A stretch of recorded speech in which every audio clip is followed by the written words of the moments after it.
औरंगजेबाची कबर असलेल्या परिसरात ड्रोन उडवण्यास बंदी, अनुचित प्रकार टाळण्यासाठी छत्रपती संभाजीनगरच्या जिल्हाधिकाऱ्यांचा निर्णय. तर कबरीच्या या वादामुळे पर्यटकांमध्ये 40 ते 60% घट.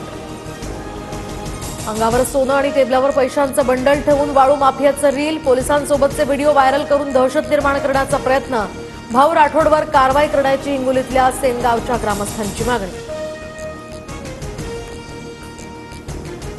खोडकेंना विधान परिषदेची उमेदवारी दिल्यामुळे राष्ट्रवादीतील अनेक पदाधिकारी नाराज. तर एका घरात 2 आमदार देऊन काय फायदा, इच्छुकांचा सवाल. सूत्रांची माहिती. प्रशांत कोरटकरच्या शोधासाठी कोल्हापूर पोलिसांचं पथक नागपूरला रवाना. कोणत्याही क्षणी कोरटकरला अटक होण्याची शक्यता. कोरटकर उच्च न्यायालयाचा दरवाजा ठोठावण्याची सुद्धा शक्यता. अॅडव्होकेट शेखर जोशींकडून बुलडाण्यामध्ये उद्धव ठाकरे आणि संजय राऊतांविरोधात तक्रार.